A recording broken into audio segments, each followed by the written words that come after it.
Daniel 2, Nebuchadnezzar's dream. In the 2nd year of his reign, Nebuchadnezzar had dreams. His mind was troubled, and he could not sleep. So the king summoned the magicians, enchanters, sorcerers, and astrologers to tell him what he had dreamed.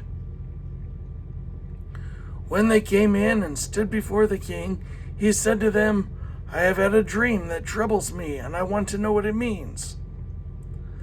Then the astrologers answered the king, "May the king live forever.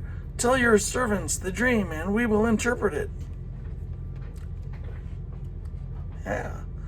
The king replied to the astrologers, "This is what I have firmly decided. If you do not tell me what my dream was and interpret it, I will have you cut into pieces and your houses turned into piles of rubble." They already said they would, dude. "But if you tell me the dream and explain it, you will receive from me gifts and rewards and great honor. So tell me the dream and interpret it for me." Once more they replied, "Let the king tell his servants the dream, and we will interpret it." Then the king answered, "I am certain that you are trying to gain time, because you realize I am certain that you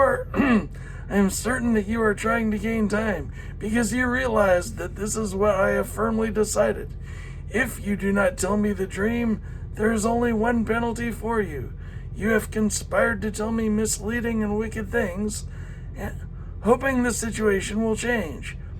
So then, tell me the dream, and I will know that you can interpret it for me." The astrologers answered the king, "There is no one on earth who can do what the king asks. No king, however great and mighty, has ever asked such a thing of any magician or enchanter or astrologer. What the king asks is too difficult. No one can reveal it to the king except the gods, and they do not live among humans." This made the king so angry and furious that he ordered the execution of all the wise men of Babylon. Wow. So the decree was issued to put the wise men to death, and the men were sent to look for Daniel and his friends to put them to death. When Arioch, the commander of the king's guard, had gone out to put to death the wise men of Babylon, Daniel spoke to him with wisdom and tact. He asked the king's officer, "Why did the king issue such a harsh decree?" Arioch then explained the matter to Daniel. At this, Daniel went to the king and asked for time, so that he might interpret the dream for him. Then Daniel returned to his house and explained the matter to his friends, Hananiah, Mishael, and Azariah. He urged them to plead for mercy from the God of heaven concerning this mystery, so that he and his friends might not be executed with the rest of the wise men of Babylon. During the night, the mystery was revealed to Daniel in a vision. Then Daniel praised the God of heaven and said, I didn't cough, I'm coughing. "Praise be to the name of God forever and ever. Wisdom and power are his. He changes times and seasons. He deposes kings and raises up others. He gives wisdom to the wise and knowledge to the discerning. He reveals deep and hidden things. He knows what lies in darkness, and light dwells with him. I thank and praise you, God of my ancestors. You have given me wisdom and power. You have made known to me what we asked of you. You have made known to us the dream of the king." All right. Daniel interprets the dream.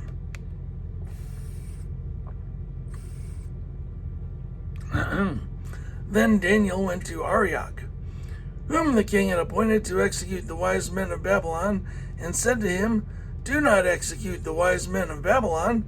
Take me to the king, and I will interpret his dream for him." Arioch took Daniel to the king at once and said, "I have found a man among the exiles from Judah who can tell the king what his dream means."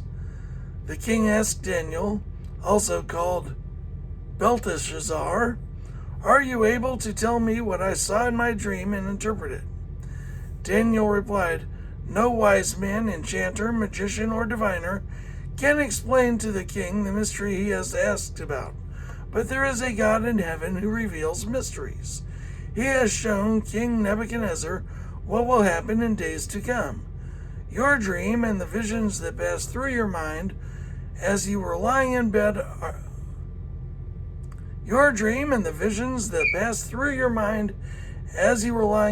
these. As your majesty was lying there, your mind turned to things to come, and the revealer of mysteries showed you what is going to happen. As for me, this mystery has been revealed to me, not because I have greater wisdom than anyone else alive, but so that your majesty may know the interpretation and that you may understand what went through your mind. Your majesty looked, and there before you stood a large statue, an enormous, dazzling statue, awesome in appearance. The head of the statue was made of pure gold, its chest and arms of silver, its belly and thighs of bronze, its legs of iron, its feet partly of iron and partly of baked clay. While you were watching, a rock was cut out, but not by human hands. It struck the statue on its feet of iron and clay and smashed them. Then the iron, the clay, the bronze, the silver, and the gold were all broken to pieces and became like chaff on a threshing floor in the summer.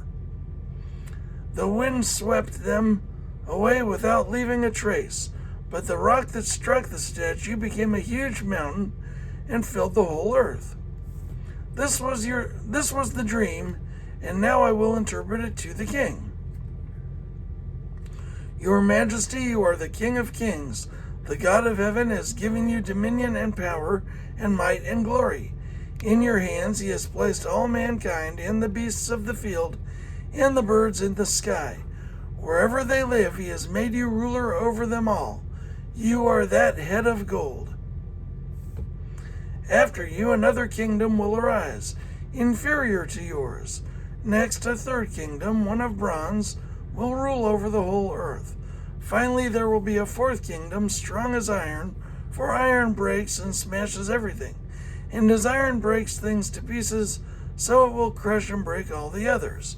Just as you saw that the feet and toes were partly of baked clay and partly of iron, so this will be a divided kingdom, yet it will have some of the strength of iron in it, even as you saw iron mixed with clay.